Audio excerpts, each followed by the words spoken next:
I'm audible now? Ji ma'am, मेरी आपकी आवाज आ आवाज़ रही है? बिल्कुल साफ़ आ रही है मैम, बिल्कुल साफ़ आ रही है। आप सभी का बहुत-बहुत स्वागत है। अ, विचारों, सूचनाओं एवं ज्ञान का आदान-प्रदान, अध्ययन, अध्यापन एवं शोध प्रगति का आधार है। इसी कारण से शोध संस्थानों और महाविद्यालयों द्वारा सेमिनार, कॉन्फ्रेंसेस आदि का आयोजन किया जाता है। परंतु फिर भी बाजपुर जैसे उपनगरीय क्षेत्र में स्थित महाविद्यालय की छात्र-छात्राओं को अपने विषय की विभिन्न शाखाओं एवं उप शाखाओं में हो रहे कार्यों की समग्र जानकारी देना वास्तव में एक चुनौतीपूर्ण कार्य है। इस दृष्टि से इस व्याख्यान माला की श्रृंखला निश्चित रूप से इस दिशा में एक सार्थक प्रयास है। इस ऑनलाइन लेक्चर सीरीज की परिकल्पना 2020 में गवर्नमेंट पीजी कॉलेज बाजपुर और एसएस कॉलेज शाहजहांपुर ने की थी। तब से यह सीरीज लगातार आयोजित की जा रही है और उसी क्रम में यह छठी व्याख्यानमाला है। पिछली सभी व्याख्यानमालाओं को छात्र छात्राओं एवं प्राध्यापकों के द्वारा सराहा गया है और मुझे आशा ही नहीं अपितु पूर्ण विश्वास है कि यह सीरीज भी छात्र छात्राओं एवं प्राध्यापकों के लिए उपयोगी सिद्ध होगी। किसी भी कार्यक्रम को आयोजित करना एक चुनौती होती है, परंतु कार्यक्रम को कई वर्षों तक सुचारू रखना तथा उस कार्यक्रम को आगे बढ़ाते रहना यह और भी अधिक चुनौतीपूर्ण कार्य होता है। मैं आयोजन संस्थाओं, आयोजन समिति और अपनी ओर से हमारे सम्मानित अतिथि वक्ताओं और श्रोताओं का हार्दिक अभिनंदन करती हूँ। अधिक समय न लेते हुए मैं आयोजन समिति की व्याख्यानमाला के सफल आयोजन की शुभकामनाओं के साथ आप सबसे विदा लेती हूँ। धन्यवाद। धन्यवाद मैम। आपका सहयोग और आपका नेतृत्व हमें निश्चित ही आगे बढ़ने में और सफलतापूर्वक इस चीज़ को आयोजित करने में और इस तरह के और भी कार्यक्रम आयोजित करने में बहुत सहायक होगा। धन्यवाद। और मैम आजकल बहुत बिज़ी हैं, हमारे कॉलेज में नैक का एक्रीडेशन चल रहा है। बहुत सक्सेसफुली मैम ने बहुत ही कम समय में आईआईक्यूए और एसएसआर सबमिट किया है, उनके नेतृत्व में पूरी टीम ने। और मैं जानता हूँ ये 10 मिनट भी निकालना मैम के लिए इस समय कितना मुश्किल था। इस समय ठीक इसके बाद मैम की 2 मीटिंग्स ऑनलाइन लगी हुई हैं। Thank you ma'am for sparing your valuable time with us. And now moving thank on. You. Thank you ma'am, thank you. और अब मैं कार्यक्रम की औपचारिक शुरुआत करते हुए, जैसा कि मैम ने हमें अनुमति दी है, मैं अपनी आज के लेक्चरर से आपका परिचय करवाऊंगा।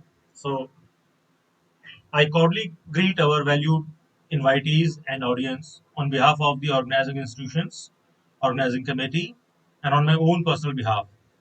This online lecture series, as mentioned by respected Principal Madam, was conceptualized by Government PG College Bajpur and SS College Shahjahanpur, and the first lecture series was organized in 2020. This is the sixth lecture series in the same continuation. We have scheduled 4 lectures from 4 very renowned scholars for this lecture series. I am honored to present Dr. Deep Mala to our audience. Dr. Deep Mala is Assistant Professor in Department of Zoology, Sardar Bhagat Singh Government PG College, Rudrapur. He has been conducting research and teaching UG PG classes for more than 17 years now. 13 research articles of Dr. Deep Mala have been published in reputed publications of a national and worldwide scale. She has delivered a number of research papers at various conferences and seminars. Dr. Deepmala has advised several dissertations and now supervising 3 research students. Dr. Deepmala obtained her PhD in parasitology. Her area of research is parasitology, and she has done her PhD from Mithra University, Bihar. Dr. Deepmala also serves as college coordinator for a number of significant committees and cells. She is in charge of Cultural Society and also serves as the chief editor of the yearly magazine published by her institution. She is in charge of NSS, Rovers Rangers, and actively involved in organizing extension activities for students and society. I can attest to her hectic schedule. Therefore, I owe her a depth of gratitude for being so gracious as to accept our request so quickly on a very short notice. Dr. Deepmala will provide a lecture on how to write research project and synopsis, a subject that is crucial for understanding graduate students and very necessary. Now, this is all your ma'ams. Ma'am, over to you. Thank you, sir. Thank you for inviting me in your lecture series. Thank you very much. And again, a very good morning to everyone. And my topic is मतलब शायद मैं आपने बता दिया होगा topic क्या है, सभी को पता है. मैं बस एक बात पूछना चाह रही हूँ आपसे कि जो पार्टिसिपेंट्स हैं वो मोस्टली कौन से हैं, स्टूडेंट्स हैं, फैकल्टीज हैं, कौन से हैं, मतलब उनके हिसाब से मैं. Yes, ma'am. Our audience is mainly of students, UG and PG students, and both write projects and dissertations. So it is very important for them to listen to your lecture. Very thank you sir. मैं यही जानना चाह रही थी, फिर मैं उसी के हिसाब से फिर मैं अपना कंटेंट को एक्सप्लेन कर पाऊंगी, क्योंकि स्टूडेंट के हिसाब से एक्सप्लेन करना, उनको अच्छी तरीके से समझाना ज्यादा मतलब सही होगा. इसलिए एक मिनट सर. क्या जो स्टूडेंट्स हैं प्लीज अपने माइक को ऑफ कर दे, अनम्यूट कर दे अपने आप को, ताकि वो अच्छे से लेक्चर को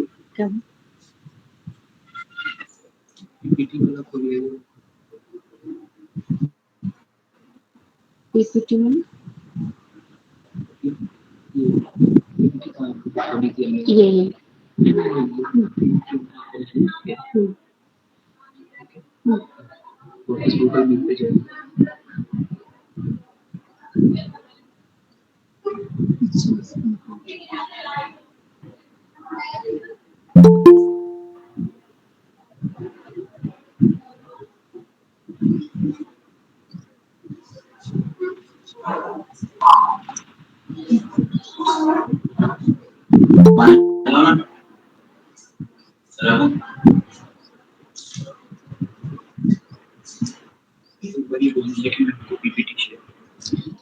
अभी मैं आप लोगों के साथ एक पीपीटी शेयर करने वाली हूँ. जो टॉपिक मैं डिस्कस करने वाली हूँ उसकी पीपीटी में शेयर कर रही हूँ. थोड़ा आप लोग धैर्य रखेंगे क्योंकि मैं टेक्निकली उतनी एक्सपर्ट नहीं हूँ. और दिख रहा है आपको PPT? Hello? Yes, ma'am, it is visible. Okay, thank you. तो मैं मतलब बच्चों के हिसाब से मैं एक्सप्लेन करना चाहूंगी. तो सबसे पहले जो बच्चे हैं वो बहुत अच्छे से बहुत अटेंशन के साथ सुने कि क्या चीज रिसर्च. पहले मैं बच्चों के हिसाब से बताना चाहूंगी कि रिसर्च क्या होती है. रिसर्च जो आपका खासकर जो यूजी और पीजी के बच्चे हैं उनके लिए रिसर्च वर्ड बहुत ही कॉम्प्लिकेटेड सा होता है. उन्हें समझ में नहीं आता कि रिसर्च, और वो उसको बहुत मतलब वो इसको इजी वे में नहीं लेते हैं और रिसर्च को वो बहुत एक हवा जैसा बना के रखते हैं कि पता नहीं क्या है. लेकिन जो हमारा एजुकेशन सिस्टम है वो मतलब यूजी और पीजी के बच्चों को इसके लिए पहले से तैयार कर रहा होता है. क्योंकि जैसा कि आप देखेंगे हमारे करिकुलम में आवाज ठीक जा रही है सर?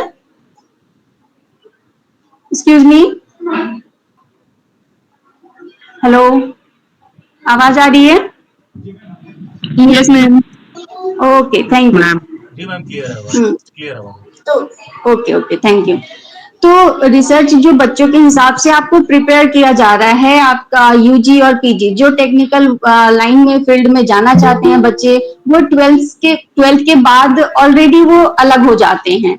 लेकिन जो वाकई रिसर्च के फील्ड में जाना चाहते हैं, हायर एजुकेशन में आने का मतलब मोस्टली मतलब रिसर्च वर्क पे फोकस करना ही होता है. लेकिन बच्चे इसको बहुत अच्छे ढंग से नहीं समझ सकते हैं। और हमारे करिकुलम में इसीलिए आपने देखा होगा कि आपको हर एक सब्जेक्ट में स्टैटिस्टिक्स का नॉलेज दिया जाता है, चाहे वो कोई भी सब्जेक्ट से रिलेटेड हो, कोई भी सब्जेक्ट से अपनी पढ़ाई कर रहे हो। और लेकिन उनके बीएससी या मतलब यूजी लेवल में ही उनको एक सब्जेक्ट के रूप में, एक पेपर के रूप में स्टैटिस्टिक्स मतलब की पढ़ाई कराई जाती है। तो ये यहीं से आपको प्रिपेयर किया जा रहा होता है रिसर्च वर्क के लिए, क्योंकि बिना स्टैटिस्टिकल मेथड से आप उसको मतलब इस रिसर्च को अच्छी तरीके से आप कंडक्ट नहीं कर सकते हैं। तो मैं सबसे पहले तो इंडिया में रिसर्च की जो स्थिति है वो आपसे डिस्कस करना चाहूंगी। या सबसे पहले आप रिसर्च जो है वो आप कहाँ करते हैं और क्यों करते हैं? तो रिसर्च जो है आपके अनुसार मतलब जो रिसर्च वर्क है वो आप एक और एक जानते हैं कि आप पीएचडी के लिए रिसर्च करते हैं। लेकिन हेलो, अनम्यूट कर लीजिए अपने आप को, जो भी लोग जो लोग भी ज्वाइन किया है, जिन्होंने सुन रहे लेक्चर, सब अपने आप को म्यूट कर लें और कैमरा भी ऑफ कर लें। सॉरी, म्यूट कर लें अपने आप को।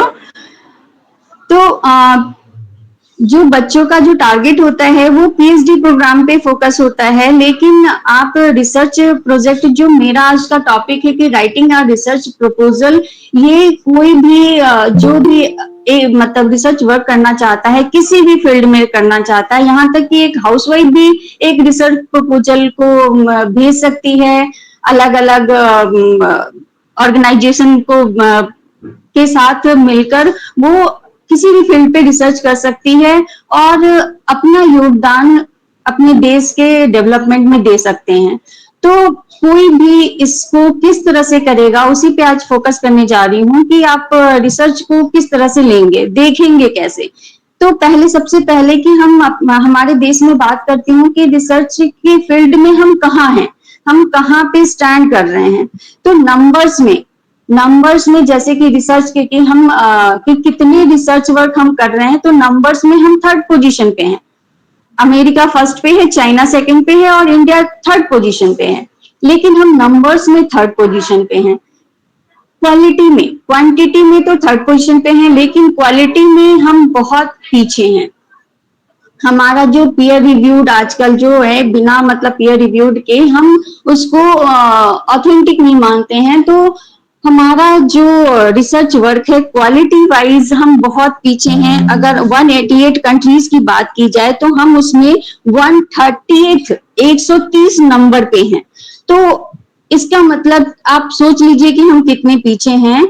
और हमने जो किया, हमारी जो जनरेशन ने किया वो तो हमने कर लिया। आप लोग नई जनरेशन से मैं बात कर रही हूँ, तो आपके कंधे पे सारी आज की जो सारी डेवलपमेंट की चीजें हैं, और हम जिस चीज की बात कर रहे हैं आज देश में कि हमारा देश युवा है, हम विश्व गुरु बनने जा रहे हैं, ये सारी रिस्पॉन्सिबिलिटीज आज की युवाओं के कंधे पे है।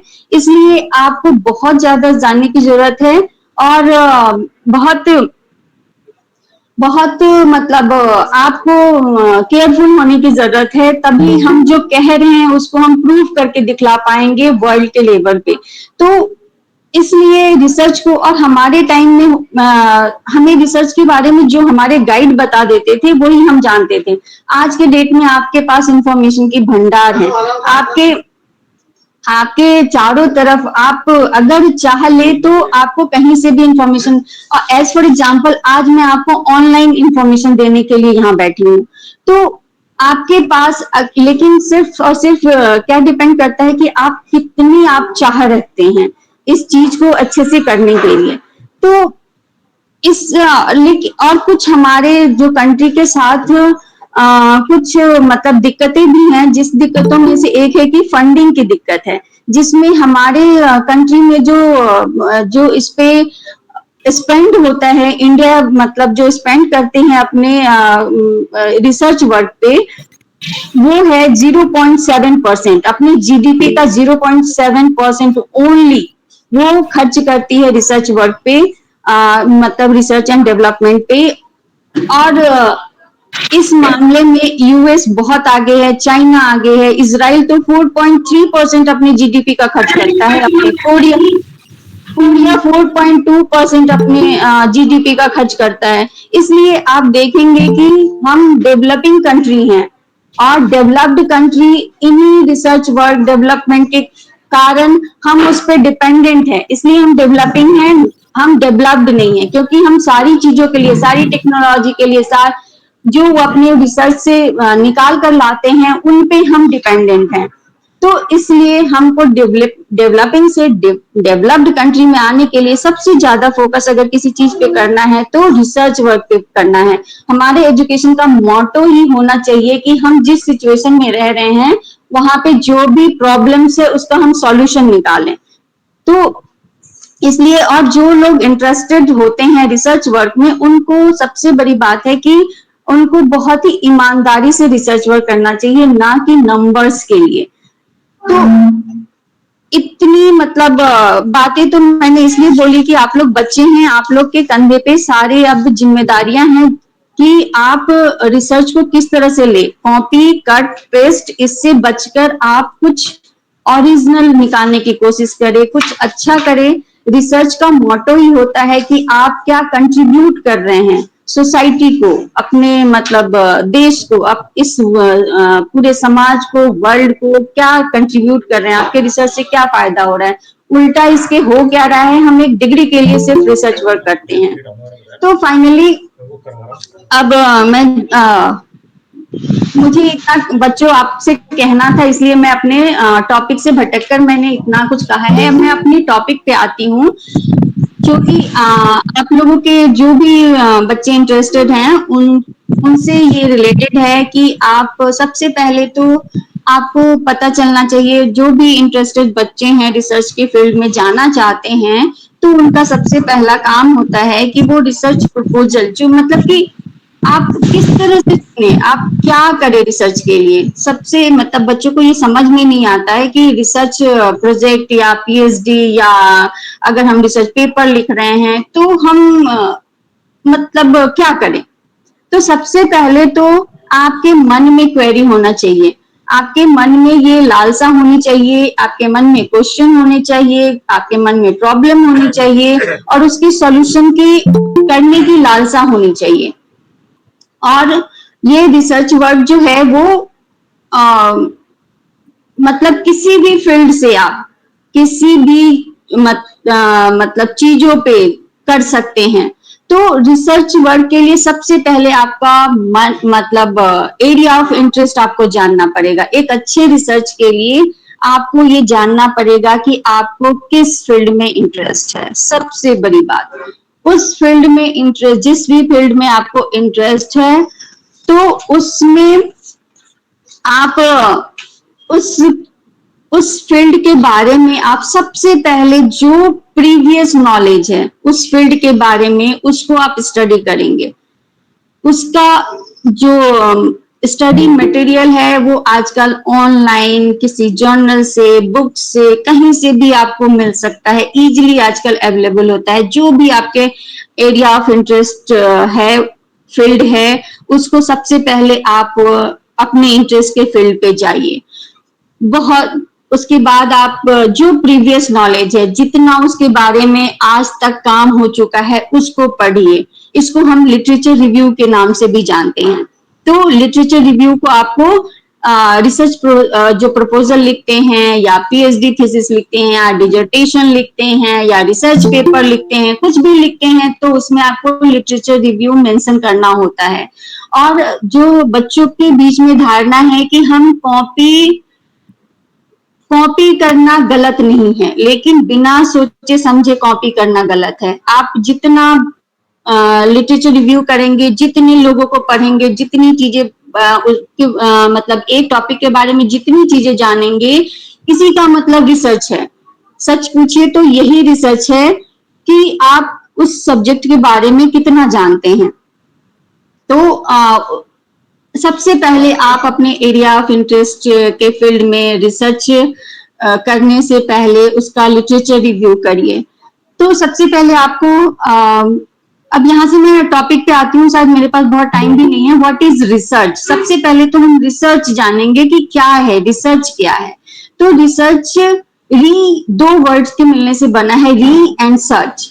तो रिसर्च में सर्च आप गूगल पे भी सर्च करते हैं, तो क्या वो सर्च रिसर्च और उसको बार बार भी करते हैं तो वो रिसर्च कहला सकती है? नहीं कहलाएगी, क्योंकि वो अनऑर्गेनाइज्ड है, इंफॉर्मेशन है ओनली, वो मतलब सिस्टमैटिक नहीं है, इसलिए वो रिसर्च नहीं है। रिसर्च क्या होता है कि हम एक सब्जेक्ट पे बार बार री ओवर एंड ओवर अगेन, आपको दिख रहा होगा पीपीटी में कि आप व्हाट इज रिसर्च में मैंने लिखा हुआ है री ओवर एंड ओवर अगेन, मतलब कि आप किसी एक पर्टिकुलर टॉपिक पे जिसमें आप इंटरेस्ट रखते हैं उसको अगेन एंड अगेन रिसर्च मतलब सर्च कीजिए कि कहाँ कितना काम हो चुका है।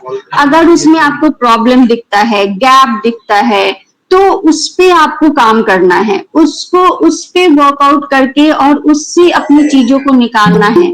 उस निकालने के लिए जो हम प्रोसेसिंग करेंगे, उस जो भी आपके दिमाग में चल रहा है उसको, उस प्रॉब्लम के सॉल्यूशन के लिए जो भी सारी जो चीजें एक सिस्टमैटिक सिक्वेंशियल प्रोसेस आप उसके लिए करेंगे, यही सारी बातें बस रिसर्च आपकी बन जाएगी। जो भी यही सारी बातें आपका रिसर्च पेपर भी बन सकता है, रिसर्च प्रपोजल भी बन सकता है। रिसर्च प्रपोजल और रिसर्च पेपर में अंतर ये है कि रिसर्च प्रपोजल आप देते हैं यानी कि आप किसी रिसर्च करने से पहले एक प्लान बताते हैं किसी को कि हम कैसे किसी टॉपिक पे रिसर्च करने वाले हैं, और रिसर्च पेपर आपका होता है कि जो आपने जिस पे काम किया है, जिस टॉपिक पे काम किया है उसकी आपको रिजल्ट मिला है, आपने फाइंडिंग्स ली है, उसका डाटा प्रोसेस किया है, उसके बाद आपने कंक्लूजन निकाला है, उस चीजों को आपने रिसर्च पेपर में वो लिखते हैं। तो रिसर्च प्रपोजल और रिसर्च पेपर में अंतर ये है।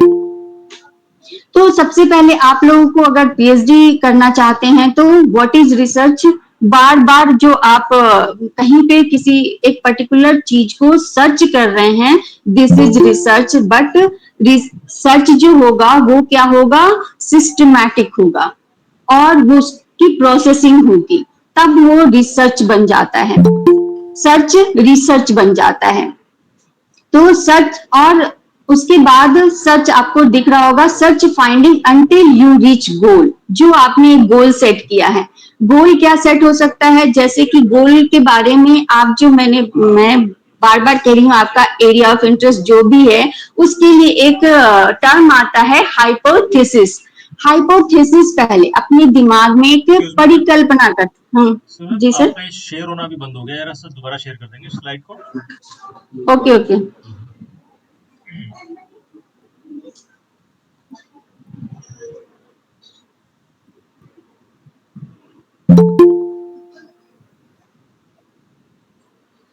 किसी और ने अपनी स्क्रीन शेयर कर दी।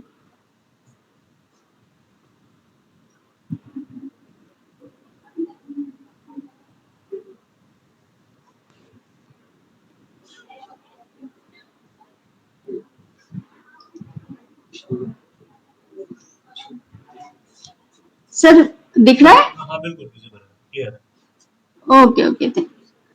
तो मैं ये कह रही थी कि आप रिसर्च करने से पहले सबसे पहले आप एक हाइपोथेसिस बनाते हैं, अपने दिमाग में एक हाइपोथेसिस बनाते हैं, मतलब कि एक कोई आप पर्टिकुलर एरिया चुनते हैं, टॉपिक चुनते हैं जिसपे आपकी इच्छा होती है कि आप उस पे रिसर्च करके कुछ फाइंडिंग्स निकाले। तो एक हाइपोथेसिस, आपके दिमाग में एक आइडिया होता है और उस आइडिया से आप उस जो भी आपने गोल सेट किया है उस तक पहुंचने की पूरी जो प्रोसेस होती है उसको हम रिसर्च कहते हैं। इसकी कैरेक्टरिस्टिक को देखें तो ये है based on logical reasoning, real time date knowledge, must generate new question, accuracy and authenticity and unambiguous. तो इसमें कैरेक्टरिस्टिक्स में आपके रिसर्च में क्या होना चाहिए, उसमें लॉजिकल रीजनिंग होनी चाहिए, कुछ क्वेश्चन होने चाहिए। वो क्वेश्चन आप मतलब ऐसा नहीं है कि आप किसी प्रॉब्लम को सॉल्व कर रहे हैं तो वो बिल्कुल आप सॉल्यूशन पे ही पहुंचे। आप एक क्वेश्चन देकर भी उसको आप एंड कर सकते हैं कि फर्दर आप उस पे जो भी बाद के जो रिसर्चर हैं उस पे आप उस क्वेश्चन को सॉल्व करने की कोशिश कर सकते हैं। तो उसके बाद आपका राइटिंग जो प्रपोजल है, इसमें मैं थोड़ा सा साथ साथ, हो सकता है आप लोग कंफ्यूज भी हो रहे हों या पता नहीं मैं कितना आपको क्लियर कर पा रही हूँ। मैं इसको एक चीज पहले बता दूं कि ये रिसर्च प्रपोजल आपको रिसर्च प्रपोजल या सिनॉप्सिस या जो पीएचडी के लिए जो प्लान हम करते हैं उसके बारे में एक्चुअली बता रही हूँ। साथ साथ थोड़ा सा मैं रिसर्च पेपर पे भी कि कैसे रिसर्च पेपर को भी मैं इसके साथ जोड़ने की कोशिश कर रही हूँ। और ये बायोलॉजिकल साइंस का ये लेक्चर सीरीज है, तो बायोलॉजिकल साइंस को भी थोड़ा मैं कहना चाहूंगी कि बायोलॉजिकल साइंस में इतनी ज्यादा वेरिएबिलिटी होती है, इतना मतलब वेरिएंस होता है, और जहां भी वेरिएबिलिटी होगी, वेरिएंस होगा, वहां पे रिसर्च की संभावना बहुत ज्यादा बढ़ जाती है। बायोलॉजिकल साइंस में आप जानते हैं कि अगर दो होमोजाइगस ट्विंस भी हो तो भी उनमें वेरिएबिलिटी पाई जाती है। यानी जहां भी वेरिएबिलिटी है और वहां पे प्रॉब्लम क्रिएट होगी और उस प्रॉब्लम को के सॉल्यूशन को ही हम अपना रिसर्च वर्क चुन सकते हैं, रिसर्च कर सकते हैं। उस प्रॉब्लम के जो सॉल्यूशन को हम रिसर्च के द्वारा हम उसके सॉल्यूशन को पा सकते हैं। तो ये मैं जो बता रही हूँ वो राइटिंग ऑफ रिसर्च प्रपोजल है या सिनॉप्सिस, जो जानते हैं आप पीएचडी के लिए सबसे पहले बनाया जाता है। तो उसके लिए सबसे पहले क्या करेंगे, फिर से मैं थोड़ा सा इसको बता दे रही हूँ कि सबसे पहले आप अपने एरिया ऑफ इंटरेस्ट को जानेंगे। जब तक आप इंटरेस्टेड एरिया में नहीं जाएंगे तब तक आपका मन नहीं लगेगा, आप अच्छे से रिसर्च वर्क नहीं करेंगे। दूसरी बात, उस एरिया ऑफ इंटरेस्ट से आप किसी प्रॉब्लम को चुनेंगे। उसके बाद आप उस प्रॉब्लम को चुनने के बाद एक दिमाग में हाइपोथेसिस बनाएंगे, मतलब एक टॉपिक का हाइपोथेसिस बनाएंगे। उसके बाद उस टॉपिक से रिलेटेड आप जितनी सारी मटेरियल आपको कहीं से भी मिले, जर्नल से, बुक से, वेबसाइट पे बहुत सारी जो मटेरियल मिले उससे आप कंसल्ट करेंगे। उसके बाद जितना भी आप लिटरेचर रिव्यू करते हैं वो उसको आप मेंशन भी करें, जो भी चीज अच्छी लगे आपको बिल्कुल बेझिझक मेंशन करें उनके नाम के साथ। उनको मतलब उनको क्रेडिट भी देना सीखें, जहां से आप मैटर ले रहे हैं उनको क्रेडिट भी देना चाहिए, और बिल्कुल ये प्लेगरिज्म के अंदर नहीं आता है। तो और वो आपका रिसर्च बहुत अच्छा माना जाएगा जितना आप लिटरेचर रिव्यू करते हैं, जितने को आप कोट करेंगे। तो इस आई थिंक मुझे लग रहा है थोड़ा समझ में आ रहा होगा। उसके बाद आप जाएंगे कि प्रपोजल जो सिनॉप्सिस लिखते हैं वो क्या लिखते हैं। इसको मैं थोड़ा सा जल्दी, शायद मेरे पास टाइम भी बहुत कम है, मतलब मैं कंपोनेंट्स पे सीधा आती हूँ। दिख रहा है सर कंपोनेंट्स? जी मैम दिख रहा है। हाँ, कंपोनेंट्स पे आती हूँ कि आपका रिसर्च प्रपोजल सिनॉप्सिस जो लिखेंगे उसके कंपोनेंट्स क्या क्या होने चाहिए। तो कंपोनेंट्स में सबसे पहले तो आप टाइटल, जो आपने मतलब टाइटल सिलेक्ट करा होता है, टाइटल, वो टाइटल लिखेंगे। टाइटल लिखना, उसमें क्या क्या चीजों को ध्यान रखना है। तो टाइटल के लिए आपको दिख रहा है कि क्लैरिटी होनी चाहिए, मतलब बिल्कुल आपके टाइटल से समझ में आना चाहिए लोगों को, जो भी आपके सिनॉप्सिस को देख रहा है, जिस भी ऑर्गेनाइजेशन के पास आपकी सिनॉप्सिस जा रही है या रिसर्च प्रपोजल जा रहा है, उसमें टाइटल से ही उनको समझ में आ जाए, सामने वाले को समझ में आ जाए कि आप क्या करना चाह रहे हैं। तो क्लैरिटी होनी चाहिए। ब्रीथ, मतलब कि उसकी मतलब जो लेंथ है वो क्या होनी चाहिए, वो ना ज्यादा छोटी होनी चाहिए ना ज्यादा बड़ी होनी चाहिए, मतलब एक स्टैंडर्ड ब्रीथ होनी चाहिए कि समझ में भी आ जाए और बहुत ज्यादा लंबा भी ना हो और बहुत ज्यादा ऐसा छोटा भी ना हो कि आपके रिसर्च को प्रोजेक्ट ही नहीं कर पाए। ओरिजिनल होना चाहिए। आप मतलब पहले के प्रीवियस काम से ले रहे हैं कोई भी चीज, लेकिन उसमें ओरिजिनलिटी होनी चाहिए। आपका उसमें मतलब उसमें आपके ओरिजिनल आइडिया का मतलब एक मतलब प्रोस्पेक्ट जो होना चाहिए वो ओरिजिनल होना चाहिए।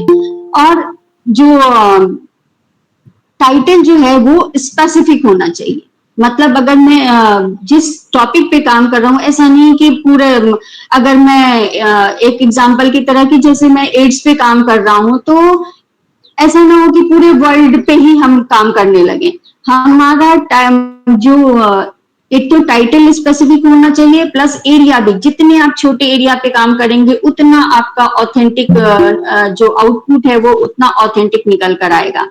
तो आपके कंटेंट में जो कंपोनेंट्स में, रिसर्च प्रपोजल के कंपोनेंट्स में टाइटल, सबसे पहला जो टाइटल था वो आपको एक्सप्लेन कर दिया गया है। उसके बाद आपका आता है इंट्रोडक्शन। इंट्रोडक्शन के लिए आप, मैं स्क्रॉल कर रही हूँ, शायद आपको दिख रहा होगा। इंट्रोडक्शन में आपको किस किस चीज को मतलब ध्यान में रखना है, तो डिटेल्स ऑफ प्रॉब्लम प्रपोज्ड, मतलब जिस प्रॉब्लम को आपने टाइटल में मेंशन किया है, जिस टॉपिक को मेंशन किया है, उसी के बारे में लिखेंगे, इधर उधर की बातें नहीं लिखेंगे।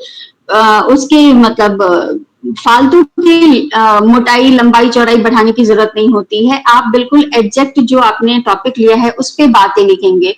और मतलब इसके कारण मतलब कि जो रीडर होंगे, जो आपके सिनॉप्सिस को पढ़ने वाले लोग होंगे, वो आपके टॉपिक को बिल्कुल समझ ले कि आप क्या करना चाहते हैं। Must be precise and clear, वो बिल्कुल प्रिसाइज होना चाहिए। ऐसा नहीं कि लंबा चौड़ा हो गया और कुछ भी उससे क्लियरिटी नहीं आ रही है। मस्ट प्रोजेक्ट योर आइडिया, जो आपका जो इंट्रोडक्शन होगा उसी में आप बिल्कुल अपने आइडिया को प्रोजेक्ट करेंगे कि आप करने क्या वाले हैं।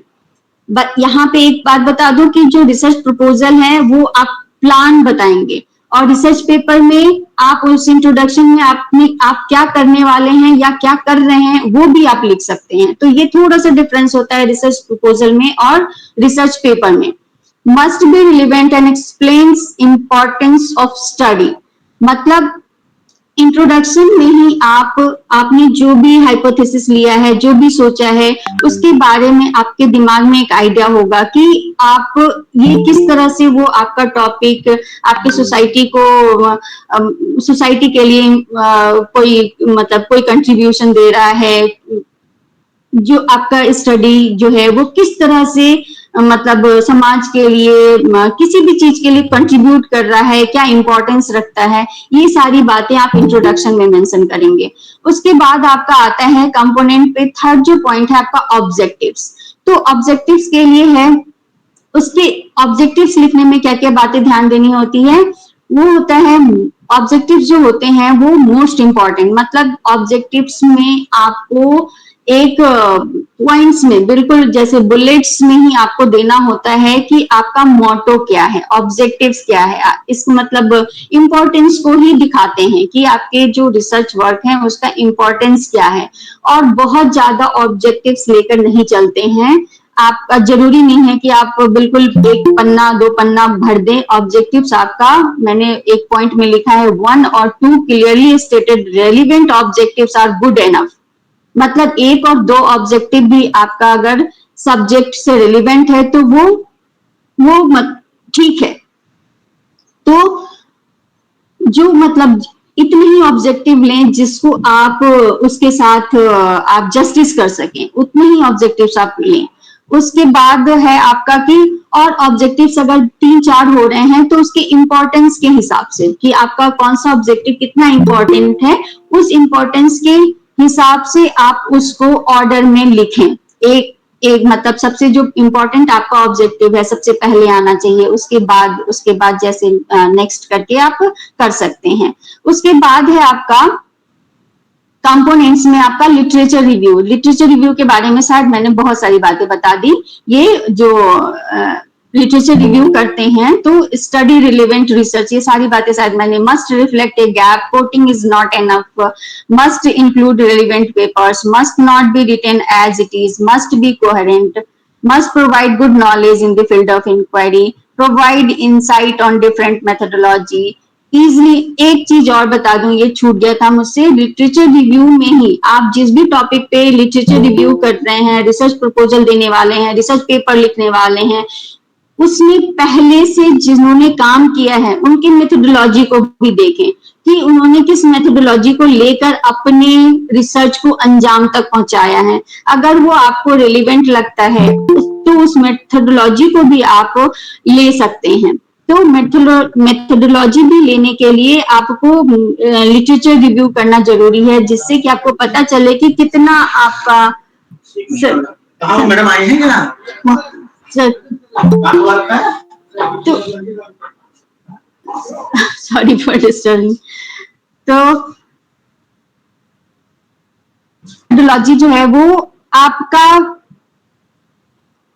आप पहले के जो प्रीवियस लिटरेचर रिव्यू से भी ले सकते हैं और खुद से भी आप बना सकते हैं। ये डिपेंड करता है कि आपका अगर डाटा है, डाटा भी अब कितने तरह का होता है, इतने कम समय में तो सारी चीजें बताना पॉसिबल नहीं है। क्वालिटेटिव डाटा है, क्वांटिटेटिव डाटा है, किस तरह से आप डाटा ले रहे हैं उसके हिसाब से आप मेथोडोलॉजी लेते हैं।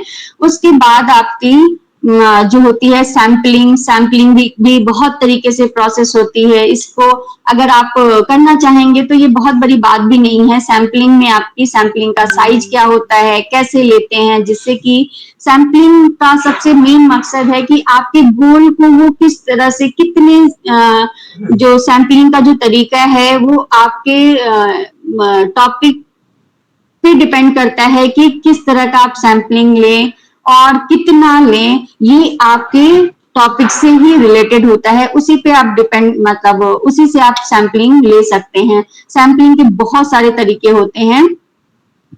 तो आगे बढ़ते हुए आप सैम्पलिंग के बाद या मतलब किसी भी तरह का अगर आप रिसर्च करते हैं, क्वांटिटेटिव हो क्वालिटेटिव हो, तो उसमें आप सैंपल्स लेते हैं। सैंपल्स लेंगे और उसको हम मतलब उसका डाटा हम तैयार करते हैं और उसके बाद डाटा तैयार करने के बाद उसकी हैंडलिंग करते हैं, मतलब उसका टेबुलेशन करेंगे।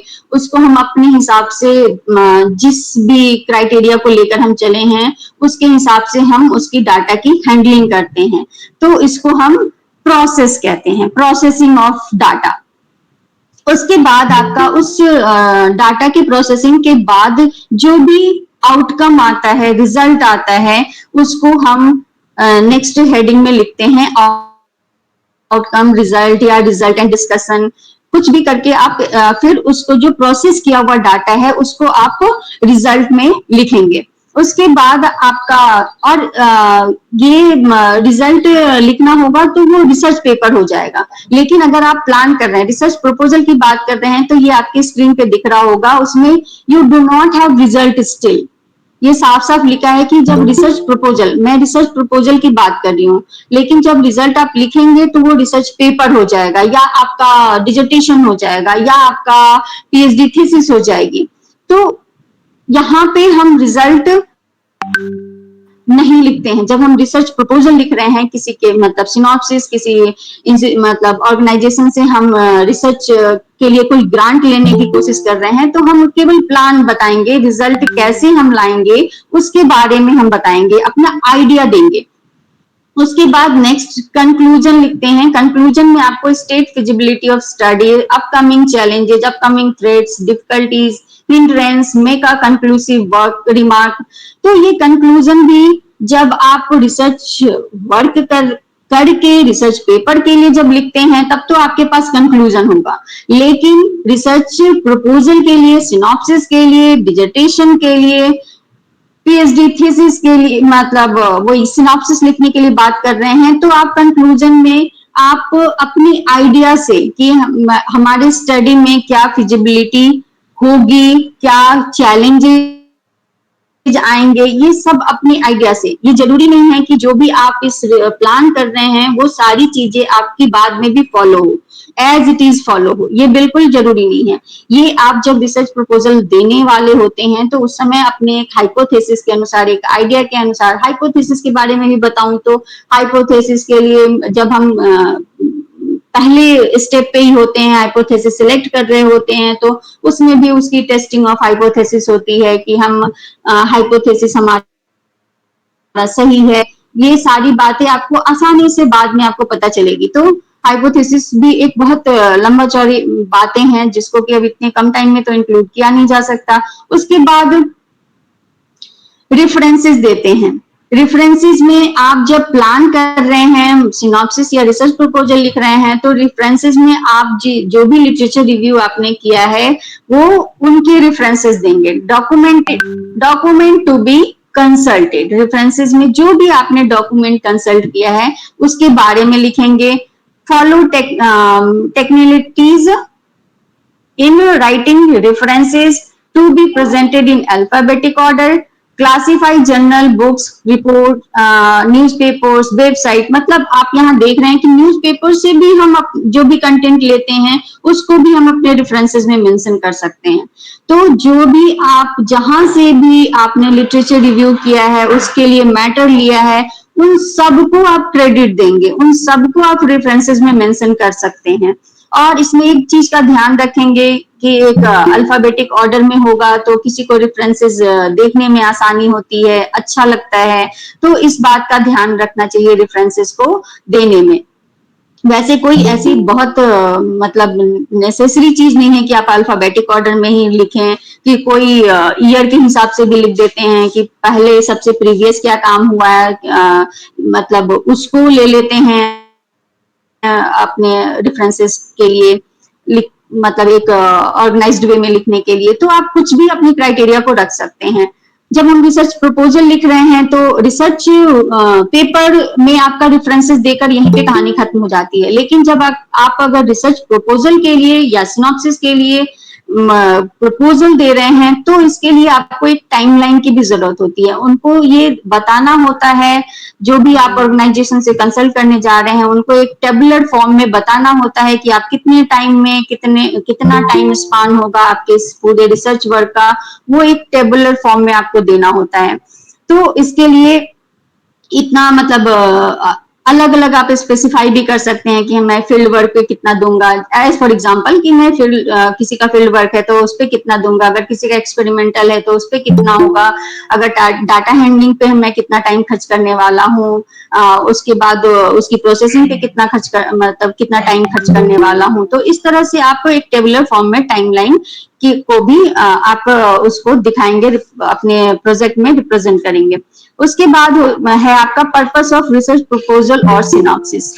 ये पर्पस मतलब इतनी सारी जो बातें हुई रिसर्च प्रपोजल पे, उसका पर्पस क्या है, पहले से ही हम क्यों जाते हैं किसी ऑर्गेनाइजेशन से परमिशन लेने, तो उसका सबसे जो पर्पस है वो है इथिकल क्लियरेंस। इथिकल क्लियरेंस का मतलब होता है कि किसी के जो भी मतलब जो समाज में जो सेट रूल हैं वो किसी को डिस्टर्ब ना कर रहा हो, आजकल धार्मिक भावनाएं ना आहत हो रही हो, किसी को कोई प्रॉब्लम ना हो रहा हो। तो इसके लिए एक इथिकल क्लियरेंस लेने की सबसे पहले जरूरत होती है कि आपका जो रिसर्च एरिया है किसी को हार्म तो नहीं कर रहा है, समाज को नुकसान तो नहीं पहुंचाने वाला है। तो इसलिए उस प्रपोजल को हम लिखते हैं। Hello, am I audible? Hello? Yes, ma'am. Clearly. Hello? Clearly audible, ma'am. Okay okay. तो ये पर्पस ऑफ रिसर्च प्रपोजल है कि हम क्यों रिसर्च प्रपोजल या सिनॉप्सिस पहले देते हैं, किसी मतलब ऑर्गेनाइजेशन से हमें परमिशन मिलती है तो।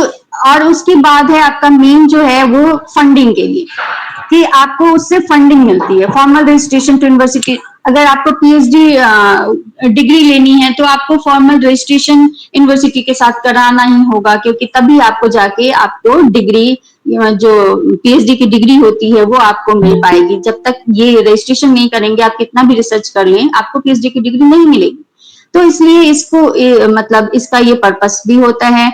पीयर रिव्यू होना चाहिए, मतलब इसके का जो पर्पस है कि आपके रिसर्च वर्क को कितना मतलब आपने कर लिया और उसको घर में बंद कर दिया तो इसका उस रिसर्च की कोई वैल्यू नहीं रहेगी, तो इससे आपको पीयर रिव्यू मिलेगा। उसके बाद है आपका वही जो फाइनेंशियल, आपको किसी भी रिसर्च को करने के लिए आपको पैसे की जरूरत होती है, तो उस पैसे के लिए आपको डिफरेंट ऑर्गेनाइजेशन के साथ कंसल्ट करना होता है।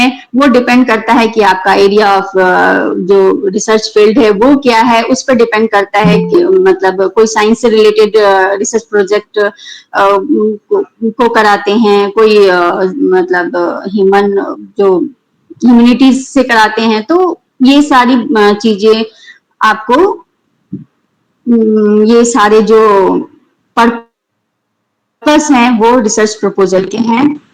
Thank you. Hello, any question, any doubt? First of all, congratulations, ma'am, for delivering such a nice and useful lecture. And lecture has been appreciated by so many students. I can see their thumbs ups and clapping emojis. और पहली बार आपसे interaction हुआ और पहली बार में ही आपने इतनी जल्दी हम लोगों को टाइम दिया। मैंने शायद परसों ही आपसे बात की थी या उससे एक दिन पहले, और आप एकदम से राजी हो गए। उसके लिए मैं फिर से आपको धन्यवाद देता हूँ। Now the dais is open for any question, अगर कोई क्वेश्चन पूछना हो। हालांकि मैम अक्सर मैंने देखा है क्वेश्चंस बाद में आते हैं हमारे पास, बच्चे अभी समझते हैं उसको, और उसके बाद जब मैं अभी क्लास में पहुंचूंगा तो सर एक ये पूछना था और वो हम पूछना भूल गए। ठीक है। प्रवेश यादव, आपने अपना कैमरा ऑन किया, आप कुछ पूछना चाहते हो? उन्होंने ऑफ कर लिया कैमरा। मैं सभी छात्र छात्राओं से ये कहना चाहूंगा कि आप हम लोग 10-15 पे रोज अपना लेक्चर शुरू करेंगे। आप लोग 10-5 तक जुड़ जाइए, आके 10-5 10-10 तक हर हाल में जुड़ जाइए, क्योंकि जब भी आप ये देखिए, जैसे ये रविंद्र सैनी अब पता नहीं क्यों जुड़ने की कोशिश कर रहे हैं। I don't know what is the purpose of joining the meeting now. तो मैं लगातार डिनाई कर रहा हूँ। मैं 10-20 के बाद किसी को मैंने अलाउ नहीं किया, 20 या 25 के बाद से मैं लगातार डिनाई कर दे रहा हूँ। तो प्लीज आप लोग टाइम पे ज्वाइन कर लें, और जितनी बार आप ज्वाइन करते हो उतनी बार हम लोग को डिस्टर्बेंस होता है। वो एक नोटिफिकेशन साउंड आती है बीच में तो मैम भी डिस्टर्ब होती है, हम भी डिस्टर्ब होते हैं। तो मैं पूरी ऑर्गेनाइजिंग कमेटी की ओर से, अपने कॉलेज की ओर से, अपने डिपार्टमेंट की ओर से और अपने पर्सनल बिहाफ पे मैम को धन्यवाद देता हूँ, और उम्मीद करता हूँ मैम को Dr. हमारी lecture Upreti, series. Dr. Upreti, जी जी मैम। please, जी sir. Dr. Upreti, I am Yes, sir. kindly myself, Dr. Adarsh Pandey, Yes, the sir. No, convener sir. of the Sorry, sir. Sorry, sir. lecture मैं गलती series, करना भूल गया। and I was listening everything silently and very patiently, and it was actually a tremendous speech I ever heard regarding the research management and all other things, आजकल जितना भी plagiarism और similarity index का ये सारा खेल चल रहा है, और इतना शानदार लेक्चर मैं आपको विश्वास दिलाता हूं कि मैंने बहुत मुश्किल से सुना है। और 40-45 मिनट के इस पूरे सीन में जितनी भी चीजें मैंने सुनी, और मुझे लगता है कि शायद बच्चों ने भी इसको सुना होगा, तो मैं उसके लिए on behalf of my college principal professor doctor Rakesh Kumar Azad, who is not here due to some busy schedule, and from the whole department of botany, SS College Shahjahanpur, I am personally giving you a huge thanks to Dr. Deep Mala ma'am. This was an excellent speech I have ever heard. अगर सब लोग अपना camera on कर लेंगे तो मैं एक selfie मुझे हाँ, मैं ट्राई करता हूँ। मेरे कैमरे में कुछ प्रॉब्लम आ रही, मैं काफी देर से ऑन कर रहा था, लेकिन मेरी तरफ से बहुत सारा आभार, और डॉक्टर उप्रेती आपको भी, आपकी प्रिंसिपल मैम को भी, कि हमको इस ऑनलाइन लेक्चर सीरीज का जो एक्सपीरियंस हम लोगों ने पूरे कोविड में और उसके बाद भी लगातार दुनिया को कराया है, जिसमें अमेरिका से लेकर के रशिया और इंडोनेशिया तक के लोग जुड़े थे, आज फिर हम लोग उसी तरफ बढ़ रहे हैं। और मेरी कोशिश है कि आने वाले दिनों में भी हम लोग इसको कंटिन्यू करें, क्योंकि एक कम समय में अधिक जानकारी हासिल करने का ये नायाब तरीका है। So thank you so much, man, once again, and thank you so much, Dr. Atul Upreti, and convey my regards to your principal, ma'am. Thank you so much. Definitely, sir, definitely. And special thanks, जिनका नाम मैं mention करना भी भूल गया था, doctor Ravish, for assisting us in delivering this lecture. और ma'am जरा मैं आप लोगों को, आपको और रवीश सर को पिन कर रहा हूँ, सो दैट रवीश सर कहाँ गए, ये रहे, so that I can take a selfie sort of, because a picture worth 1,000 words जिसे कहते हैं। तो एक ये सेल्फी हम लोग ले लेते हैं। Thank you. और thank you sir. Thank you. और इसी के साथ एक मिनट, कैमरा कैमरे की सेटिंग में कुछ प्रॉब्लम है, एक सेकंड बस। इसके अलावा मैं अपने ऑडियंस को अपने कन्वीनर डॉक्टर आदर्श पांडे जी से इंट्रोड्यूस करवाना चाहूँगा। डॉक्टर आदर्श पांडे 30 साल से ऊपर का आपका टीचिंग और रिसर्च एक्सपीरियंस है, सर कई बुक्स लिख चुके हैं। देखिए फोटोग्राफ आ गया मेरा। अब जी जी जी जी ऐसे ही है, जो कुछ है वो है सामने भाई, क्या कर सकते हैं। ठीक है sir, now you can take the photograph. Pin कर दूँ आपको जरा सा, हाँ बिल्कुल बिल्कुल। नहीं हो पा रहा है, नहीं हो रहा है सर। क्यों? फोटो तो आपका दिखाई दे रहा है लेकिन पिन नहीं हो पा रहा है। ये देखिए अभी फिर नहीं हो पा रहा। मेरे सैनी एक ज्वाइन करने की कोशिश कर ही रहा है अभी तक।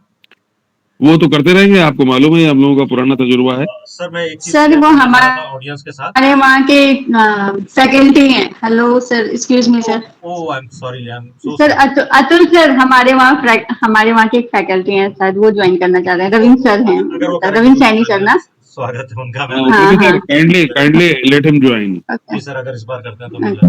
allow आंचल him कश्यप now की आंचल so कश्यप that he की can take a MS photograph. Tally है। हम्म? ये पिक्चर मैंने ले लिया सर। या आंचल कश्यप आदर्श तो सर भी है सर। इनको तो डिनाई कर दूं, आंचल कश्यप को। हाँ इनको डिनाई कर दो बस। सैनी सर को ले लो। सैनी सर अगर ज्वाइन करते हैं दोबारा तो मैं करता हूँ। सर मैं चाह रहा था एक बार आप SRBS का इंट्रोडक्शन सबको दे देते हैं और मेंबरशिप के लिए थोड़ा बता देते हैं इनको। इसके अलावा कोई बात नहीं, इसका SRBS is a society of research in biological science which was established in 2019 by the special effort of me and Dr. Atul Upreti, and it has more than 100 members, 100 life members from the India and the abroad. And I would like to invite you as the to take the membership of this society if you feel, and you can ask anything to Dr. Atul Upreti regarding this SRBS. So बाकी बातें SRBS के बारे में कल करेंगे। आज तो ma'am का लेक्चर हो गया और मैम बिजी होंगी undoubtedly.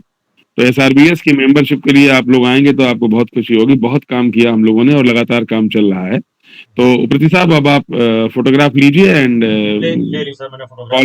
call it a day now. Okay. Quality. Thank you sir, thank you ma'am, once again thank you. And ये एंड कर रहे सर हैं मीटिंग, आप कर सकते हैं। Thank you.